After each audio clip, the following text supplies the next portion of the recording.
Graça, misericórdia e paz da parte de nosso Senhor e Salvador Jesus Cristo. Amém?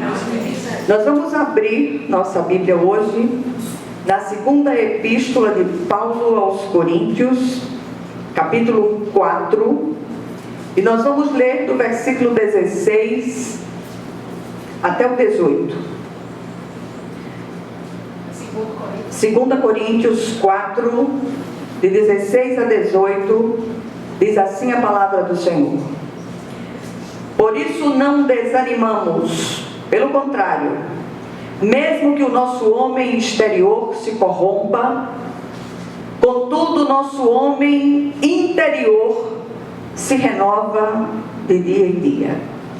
Porque a nossa leve e momentânea tribulação produz para nós eterno peso de glória, acima de toda comparação. Não atentando nós nas coisas que se veem, mas nas que não se veem, porque as que se veem são temporais, e as que não se veem são eternas. Amém? Glória a Deus. Vamos orar.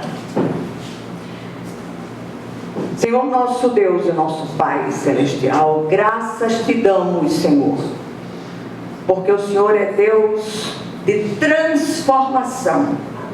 Nada ficará do mesmo modo, Senhor. Todos aqueles que adentraram o teu caminho verdadeiramente, que te receberam como Senhor e Salvador, não permanecerão como estão, mas serão absolutamente transformados pelo Espírito de Deus. Do contrário, não houve conversão genuína.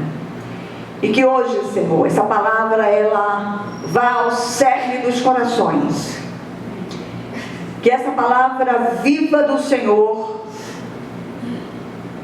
com toda liberdade, ela entre nas nossas entranhas, trazendo verdadeira transformação. E que assim seja, em nome de Jesus. Amém. Meus amados, na verdade, eu separei 2 títulos para a mensagem de hoje. E vocês vão decidir qual deles a gente vai publicar. O primeiro título é As Aflições Passam. Ouviram? O segundo título: Cuide da sua vida. Fique na sua. Muitas vezes o Senhor usa situações e pessoas para que nós sejamos verdadeiramente transformados. O desejo do nosso coração hoje é desafiá-los, como povo de Deus, a tirar os olhos daquilo que é visível e parece ameaçador e colocá-los naquilo que é invisível, mas verdadeiramente real. Muitas vezes nós nos apressamos em emitir uma opinião de algo que nós não entendemos o que é que Deus quer fazer naquela situação. Todos aqui temos as nossas famílias, as nossas questões, as nossas dificuldades, e muitas vezes eu tenho dito isso a algumas, sobretudo algumas irmãs: deixa a vida do seu filho em paz. Deixa que ele cresça na graça e no conhecimento de Deus. A decisão que ele tomou não é da sua conta. Fique na sua. Cuide da sua vida. e deixe a glória de Deus se manifestar na vida do seu filho, da sua filha, do seu neto, da sua neta, seja de quem for. Vocês não têm ideia da família que eu vim. Alguns já ouviram o meu testemunho, já ouviram a minha história.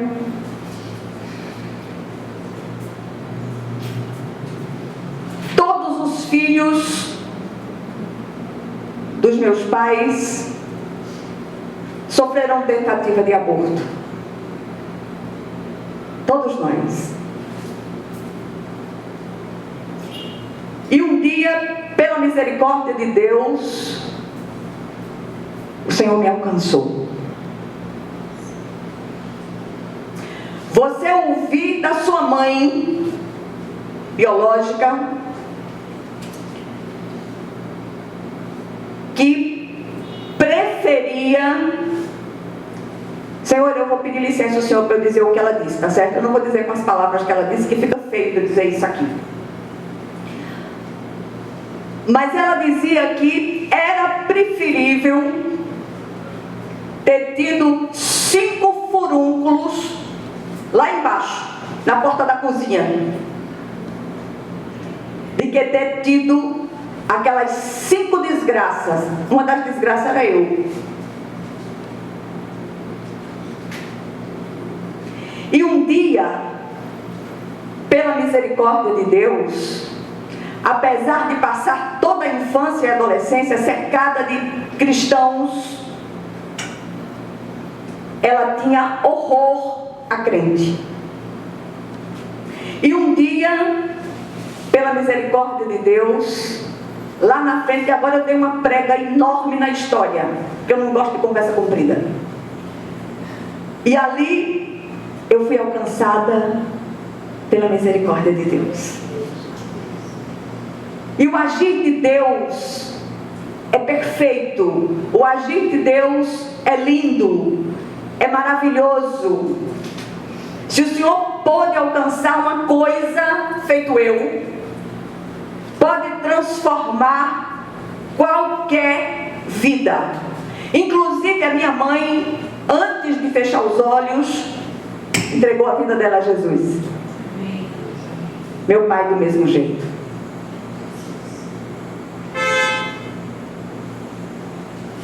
Esse texto aqui do apóstolo Paulo fala do desígnio e efeito das aflições ou tempestades da vida do cristão, que é produzir em nós eterno peso de glória acima de toda comparação.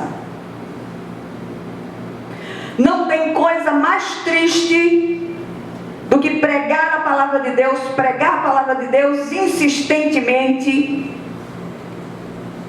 E muitos daqueles que têm ouvido a palavra, quando termina o culto, faz exatamente o contrário.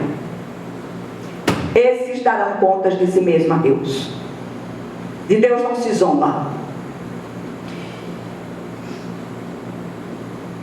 Aqui há um grande desafio para nós cristãos: o exercício de uma fé viva em meio às tempestades da vida. Recorremos ao apóstolo Paulo por ele ser um especialista nesse exercício. Certamente ele nos ajudará a entender esse assunto de tão difícil compreensão. As coisas estão difíceis para você, pode ficar ainda piores, até que o propósito de Deus se cumpra na sua vida e na vida da sua família. Nada fica sem resposta. Nenhuma oração fica sem resposta.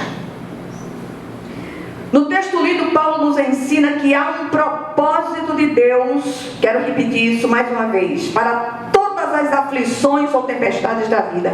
E elas têm um tempo de validade.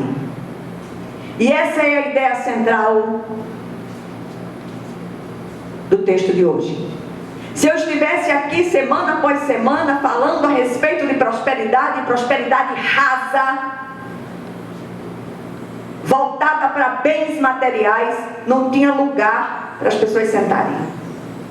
Mas eu estou falando com vocês a respeito da real, da verdadeira prosperidade que é espiritual.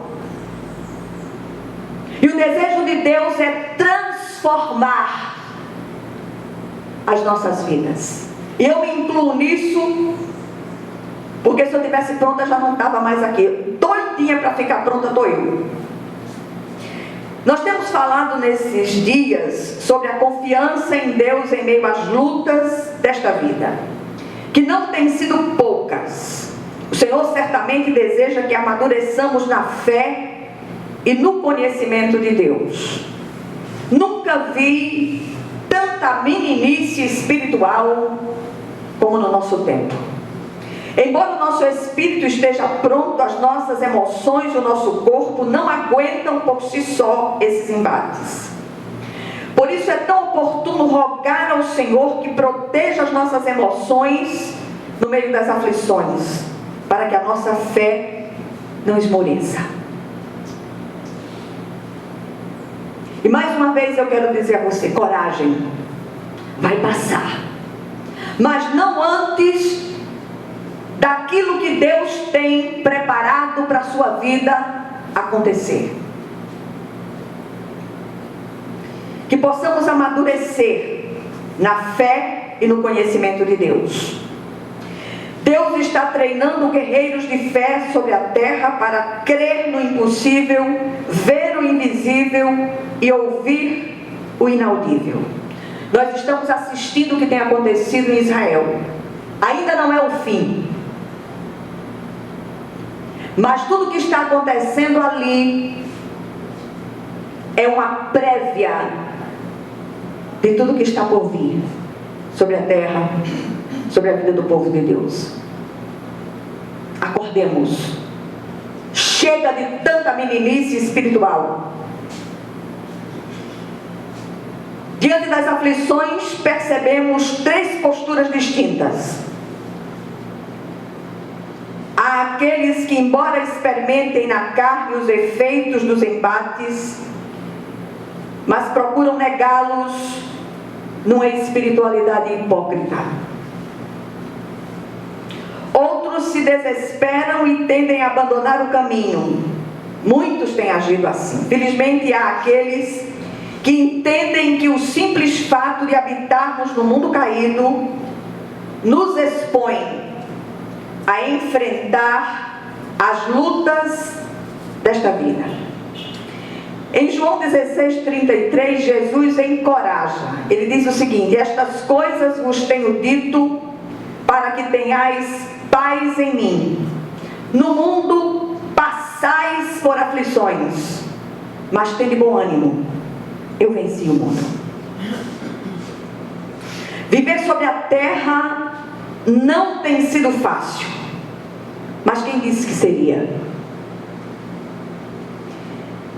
O Senhor está preparando guerreiros de fé para esse tempo do fim. Em vez de você estar preocupado ou preocupada na igreja com a vida do irmão, com o cabelo da irmã, com a roupa da irmã, vá orar, vá dobrar seus joelhos, clamar ao Senhor para que Ele mude a sua realidade, a nossa realidade. O Senhor afirma em Oséias 4:6 que o seu povo está sendo destruído por falta de conhecimento. São poucos os que querem estudar de forma sistemática a palavra de Deus. Por isso o profeta Oséias diz: conheçamos e prossigamos em conhecer ao Senhor, e Ele descerá sobre nós como a chuva serôdia que rega a terra. Como precisamos ser regados? A minha oração continuamente é que Deus faça um grande mover no meio do seu povo. Eu não estou falando apenas do grupo que se reúne nessa minúscula comunidade, mas do meio do povo de Deus em toda a terra. Nunca foi tão necessário professarmos uma fé viva que o Senhor possa mudar a nossa sorte como as torrentes do Negueb. A grande diferença entre nós e os incrédulos é que em meio às lutas podemos recorrer a Cristo, que é o alívio para o nosso cansaço e a nossa sobrecarga. O texto aponta aqui 3 razões para não esmorecermos na fé ao enfrentar as aflições da vida. E eu queria trazer uma palavra especial às irmãs, sobretudo às mães. Vocês que geraram filhos e filhas no ventre, esses filhos são do Senhor. Não se metam nas decisões, nas escolhas daquilo que seus filhos e filhas estão fazendo agora, mas entrem na santa conspiração com o Espírito de Deus e deixem que o Senhor faça as mudanças que são necessárias. Não são as nossas palavras que vão consertar as vidas dos nossos filhos, a maioria aqui com filhos adultos. Mas o Senhor é aquele que pode trazer as transformações necessárias. E aprendamos de antemão a dizer amém para aquilo que Deus mandará como resposta. Nem sempre a resposta vem como a nossa emoção quer. Mas a resposta de Deus é perfeita. E Ele sabe por que vai responder dessa ou daquela maneira.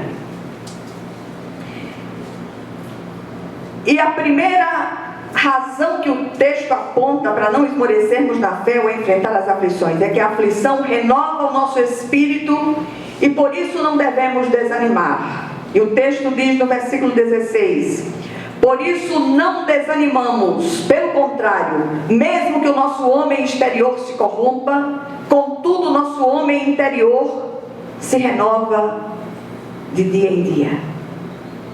É isso que tem faltado.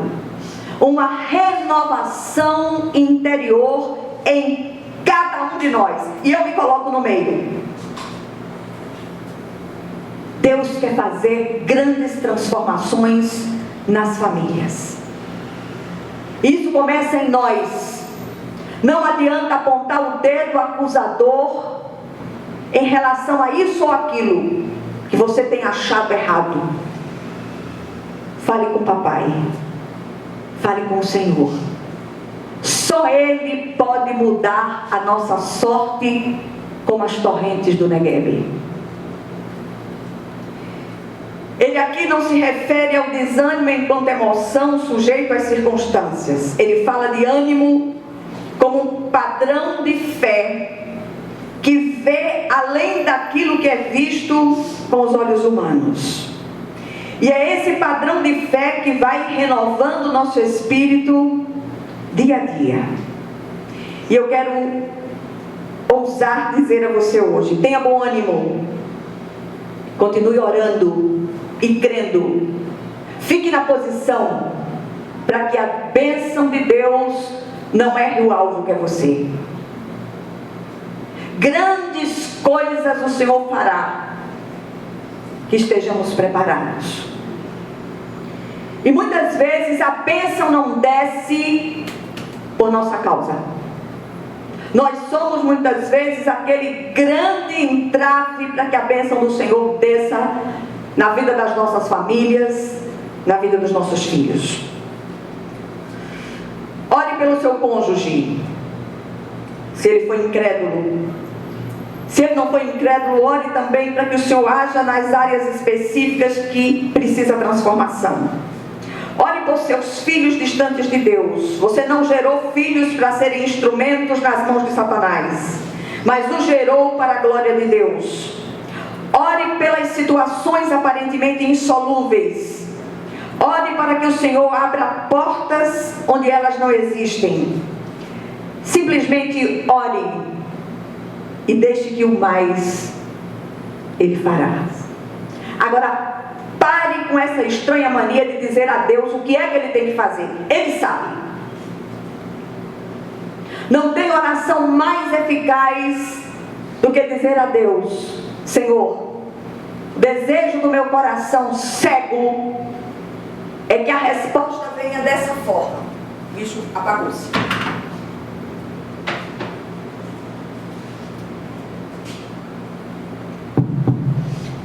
Glória a Deus. Que possamos dizer a Deus: Senhor,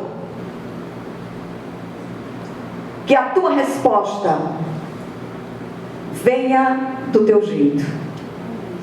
Contudo, seja feita a tua vontade, não a minha. E quando nós oramos assim, nós estamos baseados naquilo que a palavra de Deus diz. Que a vontade de Deus para nós é sempre boa, agradável e perfeita. Muitas vezes, situações podem nos trazer lágrimas, angústias profundas, por causa da nossa cegueira espiritual. Mas eu quero insistir hoje, sobretudo com esse pequeno grupo de mães. Tem um varão de Deus lá atrás, tem outro lá fora. Mas que a graça do Senhor desça sobre cada uma dessas mães. Que o Senhor se revele poderosamente a cada uma de vocês. Ore por aquelas situações, repito, aparentemente insolúveis, sempre dizendo ao final da sua oração: contudo, seja feita a tua vontade, não a minha. E prepara-me para a tua vontade. A percepção sobrenatural do apóstolo Paulo era tão grande que o faz afirmar que ainda que a aflição seja tão violenta ao ponto de destruir nosso homem exterior, o nosso corpo, o nosso homem interior, o nosso espírito, se renovará de dia em dia. Sabe o que é isso? Fé verdadeira. Mesmo que você parta desta terra sem contemplar a sua vitória, suas orações ficarão rendendo dividendos na poupança de Deus. E a resposta virá. Por isso, comece desde já a agradecer pelas respostas que estão vindo. E antes de Deus arrumar a casa espiritual de cada um de nós, a família, Ele vai tirar os entulhos. Tem muito entulho, tem muito porão cheio de sujidades nas vidas de muitos de nós. A segunda coisa que o texto, ou a segunda razão que o texto aponta para não esmorecermos na fé, é que a aflição tem propósito e prazo de validade. Eu queria que você repetisse comigo. A aflição tem propósito e prazo de validade. O texto diz: porque a nossa leve e momentânea tribulação produz para nós eterno peso de glória, acima de toda comparação. Paulo não está fazendo aqui uma apologia masoquista ao sofrimento, nem banalizando as nossas dores e lutas, pois sabemos que não tem nada de agradável em passar por tribulações, por perdas, por dores, por lutos, mas às vezes é necessário atravessar essas coisas como um recurso didático de Deus. Ele está nos alertando hoje para ficarmos espertos, porque essas dificuldades pelas quais passamos, além de propósito, elas têm prazo de validade e podem ser revertidas para o nosso bem, se aprendermos a olhar para elas usando critérios e valores eternos. Nunca vi tanto crente reclamão como no nosso tempo. Reclama-se de tudo e mais alguma coisa. Cadê a visão espiritual do povo de Deus? Procuremos enxergar além daquilo que é mostrado de forma visível. Deus tem propósito em todas as coisas. Todas as coisas, diz o texto de Romanos 8, 28, 29, cooperam para o bem dos que amam a Deus e são chamados segundo o seu propósito. Por isso Paulo nesse versículo estimula os seus leitores de todas as épocas a aprenderem a enxergar com os olhos sobrenaturais. Homens e mulheres de Deus, peçam ao Senhor visão espiritual. O adversário tem feito miséria nos lares. E vai continuar fazendo, se você não acordar. Para barrar o caminho daquele infeliz. Só os que vivem por fé aprendem a olhar o sofrimento de outra perspectiva. A cruz que carregamos hoje se converterá em ressurreição amanhã e repercutirá na eternidade para a glória de Deus. A terceira razão para não esmorecermos na fé, encontramos no versículo 18 do texto. Por pior que seja a aflição, devemos manter os olhos naquele que é invisível, mas absolutamente real. O que é que você tem feito quando ninguém conhecido está olhando? Nem me diga nada, não quero nem saber. Mas Deus sabe. Deus sabe onde você guarda aquelas coisas que ferem frontalmente o coração de Deus. E o desejo do Espírito de Deus hoje é trazer transformação sobre nós que estamos aqui de forma presencial e aqueles que vão ouvir a palavra através do vídeo. O versículo 18 eu vou repetir. Não atentando nós nas coisas que se veem, mas nas que se não veem. Porque as que se veem são temporais e as que se não veem são eternas. A terceira exortação de Paulo aqui para os seus leitores justifica as anteriores. Precisamos entender que o mundo invisível é o único verdadeiramente real. Se nos preocupássemos em olhar para o mundo invisível como Deus deseja, jamais nos sentiríamos desanimados, abatidos ou destruídos diante das aflições da vida. A triste realidade é que somos todos, com raríssimas exceções, ainda meninos na fé. E tendemos a nos desesperar e nos desestruturar diante das dificuldades da vida.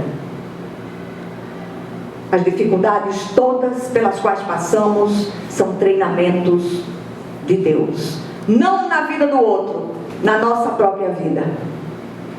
Cobramos dos filhos, cobramos das noras, dos genros, dos netos, dos amigos.